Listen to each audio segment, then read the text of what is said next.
Assalamualaikum warahmatullahi wabarakatuh dan salam sejahtera. Selamat datang ke channel Ali Bosco. Baiklah, channel ini banyak menyediakan video-video yang menarik. Jadi jangan lupa untuk subscribe dan tekan butang loceng untuk update video-video yang terbaru. Jadi guys, malam ni kita bertemu lagi dalam live podcast seram. Seperti biasa, saya akan ceritakan 3 kisah seram untuk anda. Dan saya pastikan 3 kisah seram ni dapat menyeramkan diri anda.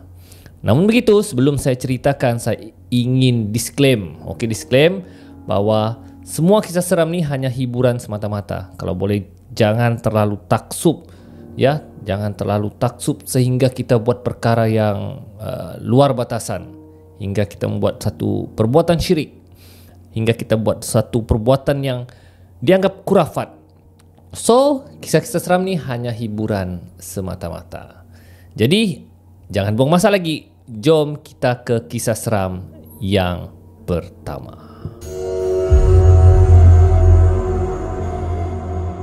So guys, kisah seram yang pertama adalah kisah seram yang dikongsikan Dr. Kamarul Arifin. Sekali lagi cerita Dr. Kamarul Arifin. Okey? Kenapa saya suka kongsikan cerita Dr. Kamarul ni?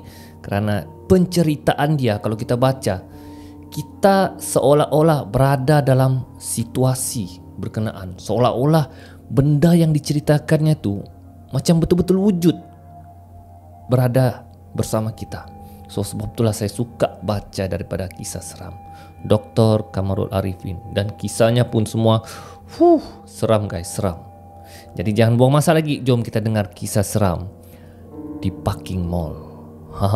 Okey? Jom. Ini kisah seram pasal kereta tinggal di sebuah parking bertingkat di sebuah pusat membeli belah yang terkenal di Johor Bahru. Jadi sesiapa yang suka tengok filem pada waktu malam, jadi jom baca cerita ini. Aku jarang tengok movie, tapi kalau aku pergi, mesti midnight show. Sebab setiap hari aku kerja 2 shift, pagi dan petang. Maklumlah doktor, lepas kerja je, aku ada masa nak tengok movie. So, dijadikan satu malam. Macam biasa, lepas shift petang, aku booking siap-siap movie di panggung tersebut, di sebuah mall yang terkenal di Johor Bahru. Biasanya aku akan parking di tempat kereta bertingkat di mall berkenaan. Parking aras paling dekat dengan pintu masuk pawagam selalu penuh. Jadi aku parking di tingkat mezanin di bawah tingkat berkenaan. Kalau anda nak tahu, parking mezanin ni di antara tingkat 2 bangunan, di antara 2 tingkat sesebuah bangunan. Oleh kerana mezanin ni antara 2 tingkat, jadi tak ada pintu direct masuk ke bangunan mall. Kena naik setengah tangga ke aras atas baru boleh masuk ke dalam mall. Jadi ramai yang malas naik turun tangga lah. Jadi parking mezanin floor ni selalu kosong. Malam tu bila aku sampai ke mezanin floor, aku nampak ada satu proton saga yang lama. Aku pun parking selang 1 petak dari kereta tu. Lepas park, aku terus bergerak naik ke panggung wayang. Aku tak ingat movie apa. Tapi lepas tengok cerita tu, aku terus bayar parking, turun ke mezanin park dan pergi ke kereta aku. Masa aku nak masuk ke dalam kereta, aku perasan macam ada orang perhati aku dalam kereta saga tu. Aku pun tolehlah ke kereta tu. Tingkap kereta tu dah berlumut. Bumbung dan hood dia berdebu. Tayar dia ada kempis. Macam kereta dah lama kena tinggal di situ. Yang penting tiada orang di dalam. Jadi aku buka pintu kereta aku dan aku terdengar kereta Saga tu bergoncang. Waktu aku tengah membelakangkan keretaku, tapi aku dapat rasa kereta tu bergoncang lagi. Sebab aku dengar bunyi exhaust dia berkeriup. Jantung aku menjadi laju. Meremang bulu roma tengkuk aku. Bunyi lagi. Dan aku nekat. Aku nekat untuk toleh belakang dan periksa. Tapi sebelum aku buka pintu kereta, aku ambil steering lock dari bawah kerusi aku. Aku takut. Kot-kot lah perompak. Jadi aku bersedia. Lepas aku ambil steering lock tu, aku toleh. Dan bila aku toleh, kereta tu pegun. Tidak bergerak seperti yang aku nampak tadi. Cuma aku lihat di cermin sisinya ada tulisan TOLONG. Tolong. Jantung aku macam nak luru. Tadi aku rasa tak ada tulisan. Tulisan tu macam orang tulis pakai jari atas cermin yang berhabuk.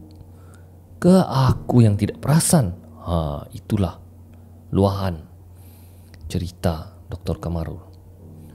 Woi, jangan main-main lah, aku jerit sambil steering lock aku tunjuk ke arah porton Saga tersebut. Mana tahulah ada orang prank kah, ada penjenayah kah. Lepas 5 minit tak ada respon, sunyi je. Yang ada bunyi angin. Tingkat mezanin ni, kalau saya tidak silap, di antara tingkat 4 dan 5. Tengah aku perhati kereta tu dari jauh, tiba-tiba kereta tu bergoyang semula. Lutut aku terus lemah. Tangan aku terketar-ketar. Tapi aku genggam steering lock tu kuat-kuat. Jangan main-main woi, jangan main-main, aku jerit. Suara aku gigil. Aku di antara cemas dan seram. Tiba-tiba kedengaran, tolong. Dengar bisikan orang dari dalam kereta tu. Tak pasti suara perempuan atau suara budak. Suara tu sangat lemah, macam tak bermaya. Tolong, tolong. Aku terus meluru ke arah kereta tu. Aku tahu mesti kamu rasa bodoh kan? Tapi kamu perlu tahu kenapa aku bertindak sedemikian. Aku ni seorang doktor. Naluri aku akan bertindak untuk bantu orang sekiranya ada orang meminta tolong. Mana tahulah mungkin dia ditimpa kecelakaan atau cedera. Aku terbayangkan ada orang terperangkap dalam kereta tu. Jadi aku sebagai doktor, aku kena tolong dia. Sampai di kereta tu, aku tak nampak apa-apa sebab kereta tu berlumut. Aku lap dengan tangan. Tapi debu cermin tu hilang. Tapi tulisan tolong tu masih ada. Lumut pun masih tebal. Baru aku perasan tulisan tu dari dalam. Lari dia jauh dari tingkap ni. Aku arah sebelum aku hayun steering lock pada cermin kereta tersebut. Prak! Cermin tu retak. Aku hayun sekali lagi. Prak! Baru tembus cermin tu. Tapi sebab ada tinted layer, serpian kaca tu tak bertaburan. Aku tinjau dari lubang kaca tu. Aku tak nampak ada sesiapa. Tapi bau hapak menerpa hidung aku. Macam bau kain basah diperam. Mata aku berair. Aku lepaskan batuk 2-3 kali. Lepas tu terus clearkan kaca dari tingkap. Aku masukkan tangan melalui tingkap dan buka pintu dari dalam. Bila pintu dah terbuka, aku kuatkan luas dan aku jerkah ke dalam kereta. Tapi tak ada orang, weh, tak ada orang. Tak puas hati, aku tinjau tempat duduk depan, pun tak ada orang. Mustahil, tak mungkin. Aku yakin aku dengar suara orang minta tolong tadi. Tengah aku periksa kabin tu, sekali lagi aku dengar suara orang meminta tolong. Tolong! Kalau tak ada dalam kabin kereta, maknanya dia di dalam boot kereta, bonet kereta. Aku terus ke belakang kereta dan tarik level dekat tempat duduk depan. Tergopoh gapah punya pasal. Aku pergi tarik dan pergi ke belakang. Terkejut keadaan boot itu. Boot Saga tak akan terkuak dengan sendirinya, sebab dia generasi yang lama. Kena angkat. Tapi bila aku sampai, pintu boot tu dah terbuka luas. Aku toleh kiri dan kanan. Mana tahu ada orang yang terperangkap atau keluar dari boot tu. Malangnya tak ada sesiapa. Tak mungkin orang tu lari. Cepat gila sampai aku tak nampak. Kalau dia lari pun mesti aku dengar. Sudah. Sekali lagi bulu roma aku meremang. Aku jengah sedikit dalam boot Saga tu. Mana tahu ada apa-apa yang ada. Tapi hanya ada safety boot. Tiba-tiba ada orang menegur. Encik buat apa tu? Terkejut aku. Terkejut aku bila ada orang sapa aku. Bila aku toleh rupa-rupanya pengawal keselamatan. Tak ada tadi. Tadi aku pun ceritakanlah dari A sampai Z apa yang berlaku. Muka pengawal keselamatan tu tenang je dengar.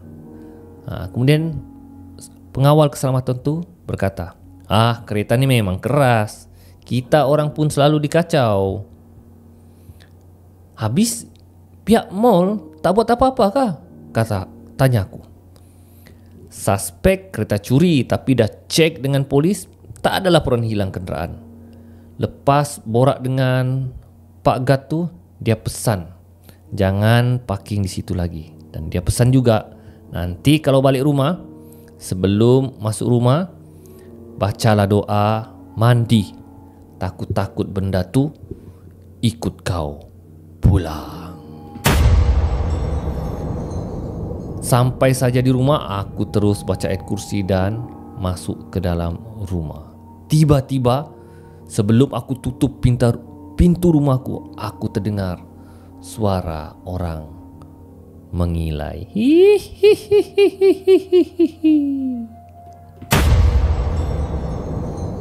Selepas seminggu, aku ke parking tu lagi dan aku lihat Proton Saga tu sudah tidak ada. Jadi guys, itulah dia kisah seram di parking mall.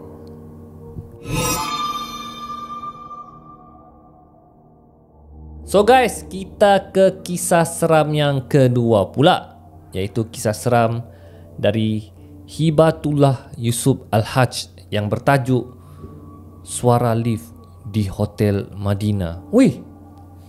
Di Madinah guys, di Tanah Suci. Wow, ada rupa-rupanya juga kisah seram. So, mari kita dengar sama-sama. Madinah pada tahun 2008. Kisah benar pengalaman saya sendiri. Saya cuba ceritakan semula segala situasi sehampir yang mungkin. Cuma nama-nama yang saya gunakan adalah nama samaran.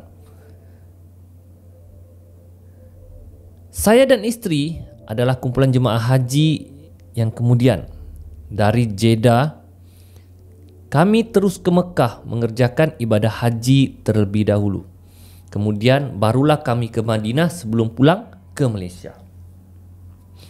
Dipendekkan cerita, di Madinah kami ditempatkan di sebuah hotel yang jaraknya tidak sampai 300 meter dari Masjid Nabawi. Jemaah lelaki ditempatkan berenam sebilik dan begitu juga perempuan. Jadi satu bilik 6 orang lah ya. Ketika itu selepas musim sejuk dan baru hendak masuk ke musim panas.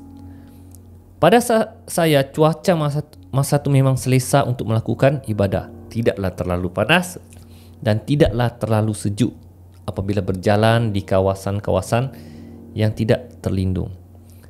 Cuma pada waktu malam, memang sejuk guys. Terpaksa pakai selimut yang agak tebal. Saya duduk sebilik dengan seorang datuk. Beliau ni orang Pekan Pahang, seorang hafiz kelulusan Al-Azhar Mesir. Beliau peramah, suka jenaka ringan, kenal saudara mara yang belajar di Mesir. Dan saya gelarkan dia Datuk Hashim lah. Dia otai dalam ibadah haji. Dan dikatakan dia sudah 6 kali naik haji.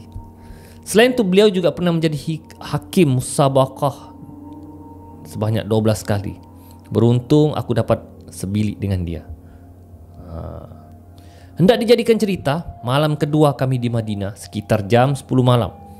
Saya turun seorang diri dari tingkat 6 hotel tempat kami menginap. Sebelum turun, saya ada diberitahu oleh Datuk Hashim. Beliau ni sudah berumur. Hendak berjalan tu pun boleh. Tapi oleh kerana tubuhnya agak berisi, beliau memilih untuk kurang merayau-rayau macam saya. Datuk Hashim pesan, tolong belikan SIM card untuk dia. Saya pula tidak ada tujuan spesifik selain hendak melihat suasana di Madinah pada waktu malam, terutamanya selepas Isya. Jarak dari bilik saya ke lift sekitar 100 meter. Lift ada 3 buah. 2 lift utama di depan ruang legar untuk penghuni hotel dan 1 lift di tepi. Dan boleh dikatakan lift tersebut seperti lift bomba lah ya, untuk pekerja hotel tu saja. Bila menghadap lift utama, koridor yang menuju ke bilik saya berada sebelah kiri saya. Sebelah kanan ialah dinding bertingkap. Koridor tadi memanjang, maknanya di kanan kiri ada bilik tempat jemaah haji ditempatkan. Saya tidak rasa gerun atau cuak walaupun berjalan seorang diri. Jam menunjukkan 10 malam, masih ramai orang di bawah. Setakat yang saya tahu, lagipun kalau musim haji ni, kota Madinah boleh dikatakan sentiasa hidup dan meriah. Jauh-jauh malam pun ada saja orang yang pergi ke Masjid Nabawi. Jadi sepanjang saya berjalan di bilik merentasi koridor hingga ke ruang lift, suasana lengang. Mungkin ramai jemaah sudah rehat di bilik masing-masing. Sambil membetulkan kopiah, saya pun menghampiri butang lift. Baru nak tekan butang lift, tiba-tiba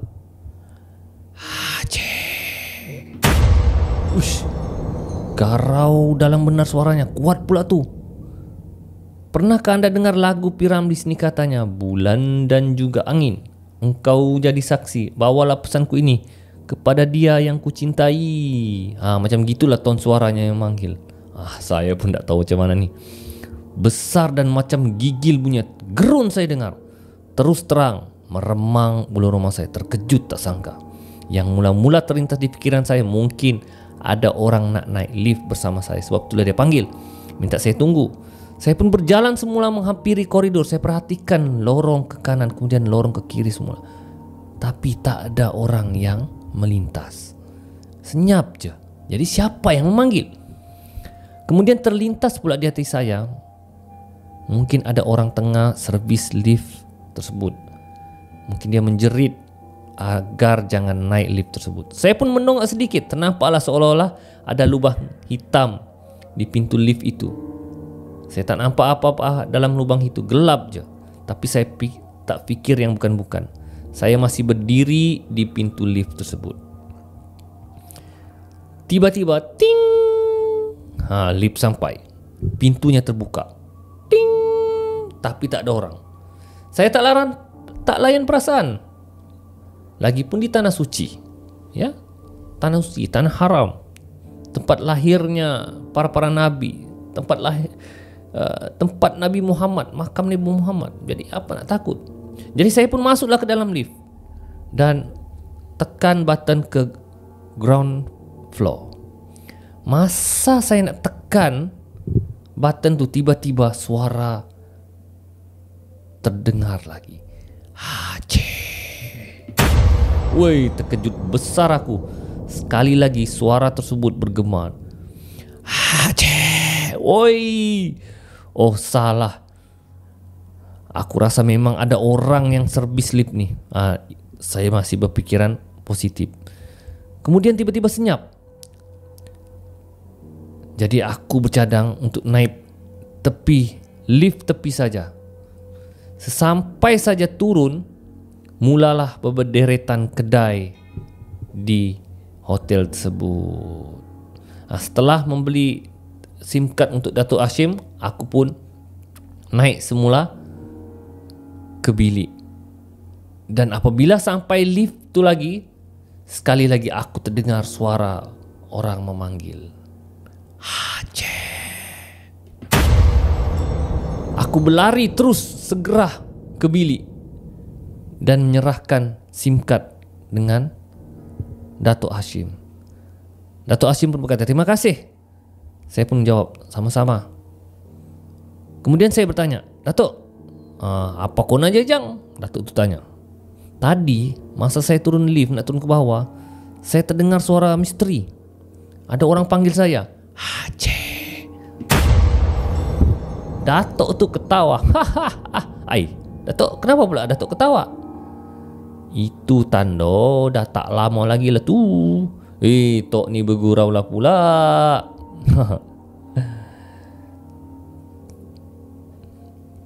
Saya ingatkan tadi apa? Kalau ikut okey je. Maklumlah ni kan tanah suci. Datuk tersenyum sambil mengangguk. Esoknya bila berjumpa isteri, saya ceritakan pasal tersebut. Rupa-rupanya hal tersebut memang sudah heboh. Dan bukan saya seorang yang mendengar, tapi ramai orang yang mendengar cerita tersebut. Dan bila saya selidiki, rupa-rupanya ada satu kejadian ngeri di kawasan berkenaan, di kawasan lift tu. Diceritakan seorang jemaah wanita, beg selendang dia tersangkut ketika naik lift. Entah macam mana bagnya tersepit di pintu lift dan pintu lift itu terbuka, kemudian tertutup dan naik ke atas, menyebabkan perempuan tersebut terjerut lehernya dan putus lehernya dan mati di tempat kejadian. Saya cuba fikirkan kemungkinan suara tersebut adalah perempuan yang putus kepala itu dan memanggil orang, Aceh.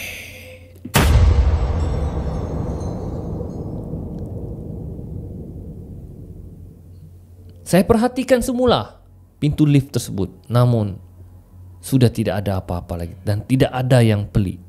Dan bila aku fikirkan semula, kemungkinan itu gangguan misteri hanya untuk menguji keimanan seseorang. Jadi guys, itulah dia kisah seram yang kedua yang berlaku di lift di Madinah. Ya, rupanya di Madinah, di kota suci ni pun ada kisah seramnya. Ya, kita tidak tahu itu ujian kepada seseorang. Kadang-kadang ujian ni dia ikut tahap keimanan lah. Ya, sama ada kau berani. Kadang-kadang jin ni dia cuba uji lah sama ada kau berani ataupun tidak.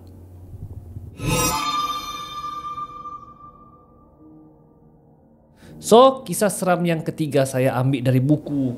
Mana buku tadi tu? Ini buku G Hospital yang kedua daripada Dr. Kamarul Arifin. Guys, sekali lagi kisah seram dari Dr. Kamarul Arifin. Sebab cerita dia memang sangat seram dan memang seram. So mari kita tengok. Mari kita dengar kisah seram yang bertajuk Jabatan Kecemasan. Jom.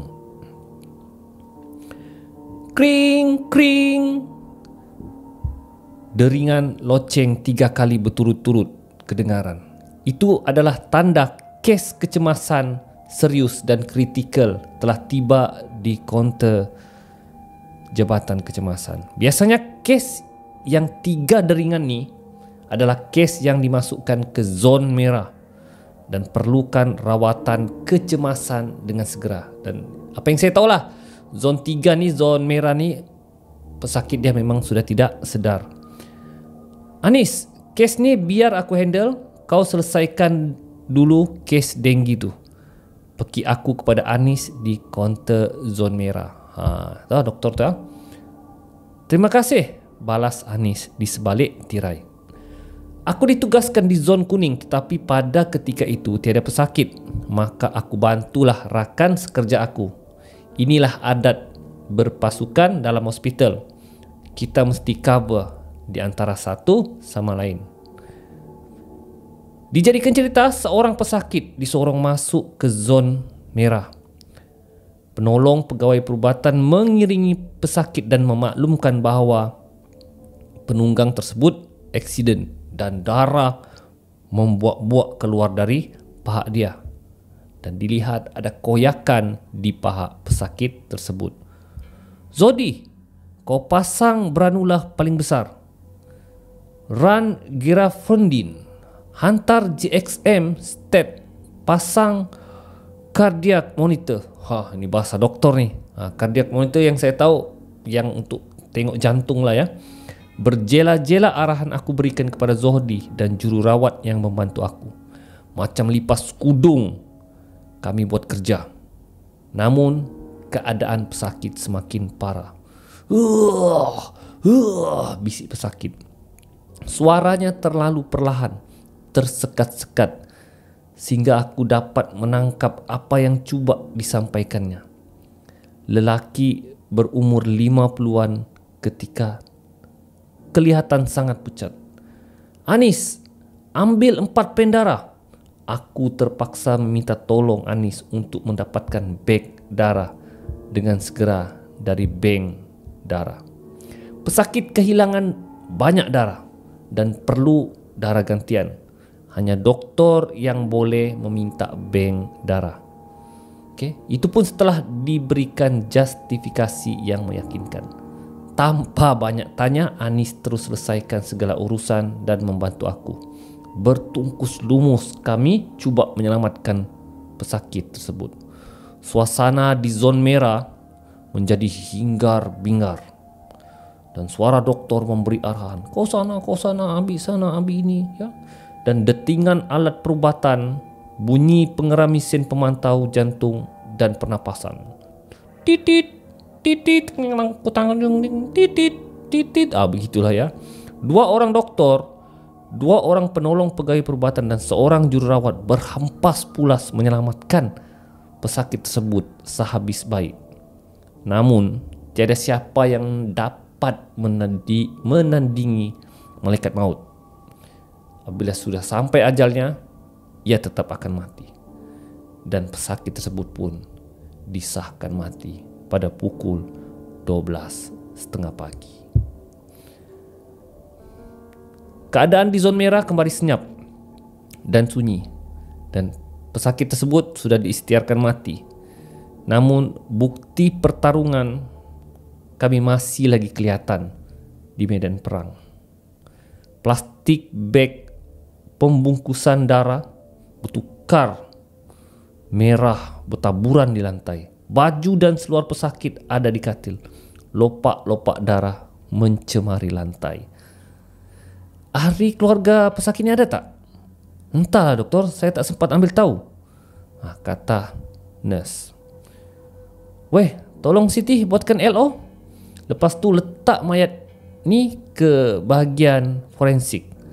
Siti, peki aku dan mengemaskan peralatan tadi. Tengah-tengah aku duduk, tiba-tiba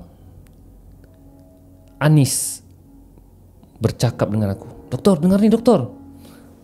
Aku tengah dengar ni. Ya, sambil aku menaip laporan kematian pesakit itu, Anis memberitahu. Cepatlah. Pesakit tu kata, pesakit denggi tu, dia kata tadi ada orang macam mengintai, dia cakap. Mengintai? Ya, mengintai dilangsir. Dia ingatkan kita yang mengintai. Tapi bila dia tegur, orang tu tak balas apa-apa.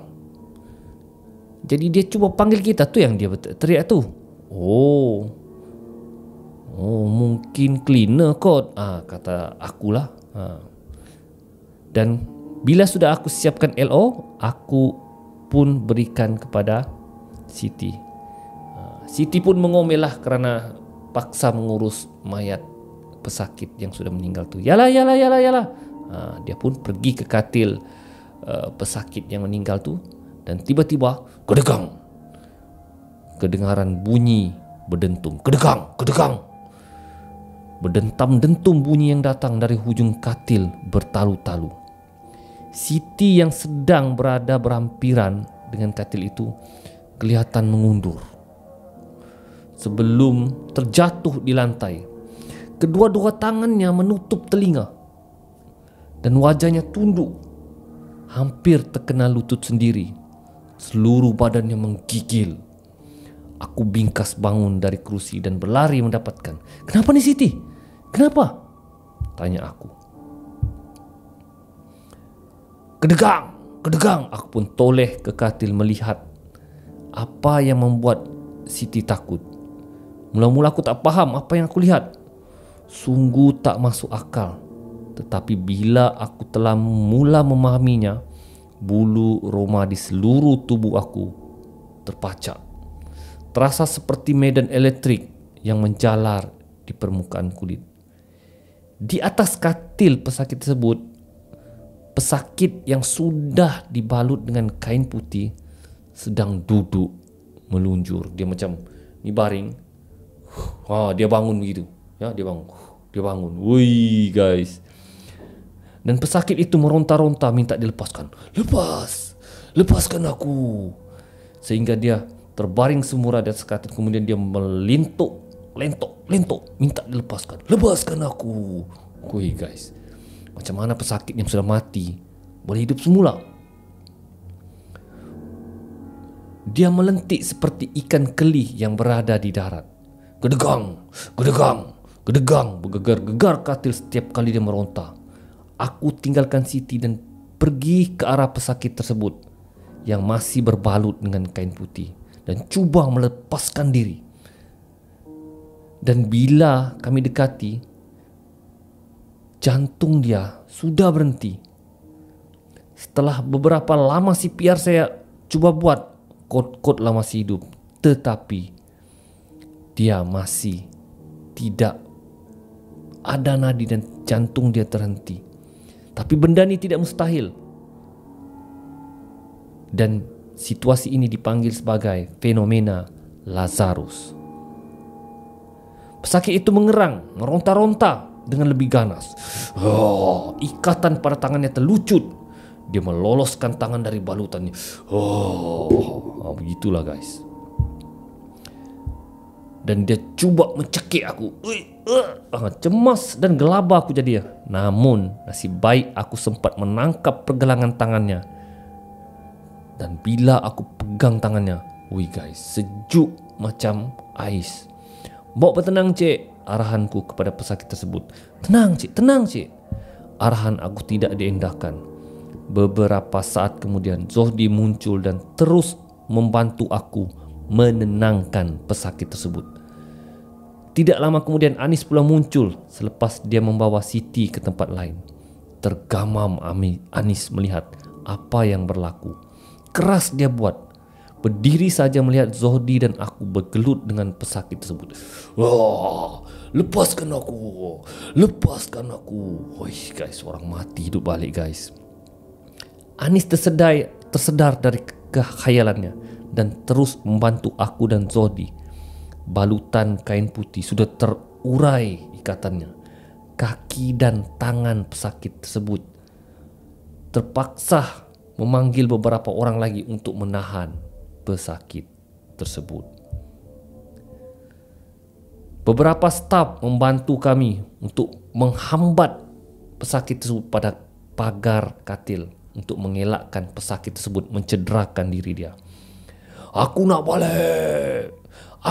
balik, lepaskan aku, kata pesakit sambil meronta-ronta.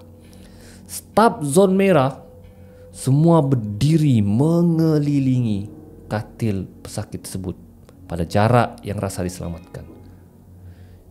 Cek jantung dia, cek nadi dia, cek sama ada dia bernyawa atau tidak. Nak periksa apa lagi? Kata Zohdi. Aku angguk. Ini dah luar bidang kita, doktor. Berapa kali kita dah periksa nih, pesakit ni dah memang meninggal dunia dah. Bagi aku balik, aku nak pulang. Guys. Habis tu kita nak buat apa ni? Kata aku, tanpa mengendahkan jeritan pekik tubuh pesakit tersebut. Ada waris dia tak? Balas Zodi. Tak ada. Dan kita tak tahu dia ni siapa sebenarnya. Tak ada dompet atau pengenalan lain yang dibawa ke hospital ni. Aku dah beritahu di bit polis hadapan, kata Anis. Itu perkara lazim sekiranya ada kes kemalangan yang berlaku dan dibawa ke hospital. Dan selepas kemalangan pasti akan ada orang yang datang membantu. Dan ada juga yang berniat mencuri barang berharga milik mangsa. Dan biasanya dompet, telefon bimbit, jam tangan dan barang kemas selalunya akan dikebas oleh orang yang cuba menolong, kononnya menolong. Kita panggil Ustadz Halim, kata Zodi. Tak apa, jangan ganggu dia tidur, soal aku. Habis nak panggil siapa lagi? Ustadz Halim saja yang boleh handle kes ini. Tak ramai yang tahu bahawa setiap hospital dia ada seorang ustadz yang dilantik oleh Jabatan Kemajuan Islam Malaysia, JAKIM. So, Ustadz Halim lah yang paling sesuai untuk kes yang berlaku tersebut. Okey, kita panggil dia. Lepas informkan dengan bos adalah ketua jabatan kami, dan tidak lama kemudian kami pun panggil Ustadz Halim. Dan Ustadz Halim bersama rakan dia seorang lagi pergi mendapatkan pesakit yang sudah meninggal dan hidup semula. Dan pesakit itu masih lagi meronta-ronta.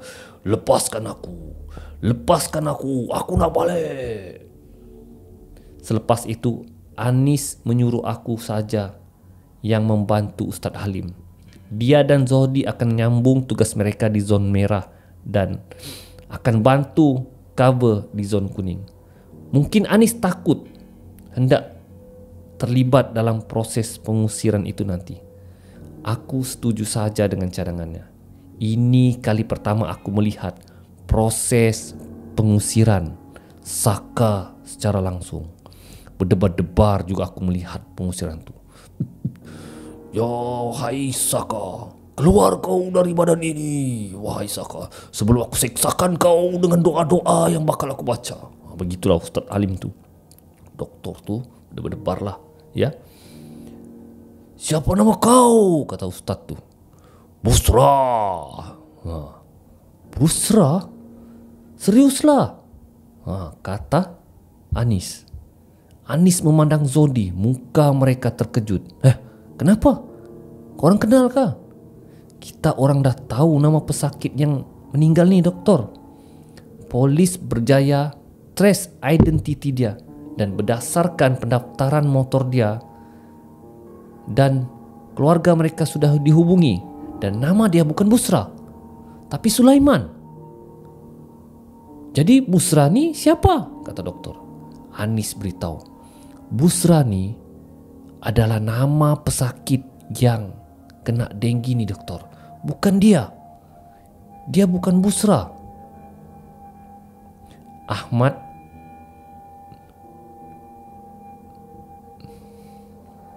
setelah mendengar hal itu, kini kami bertiga memandang sesama sendiri.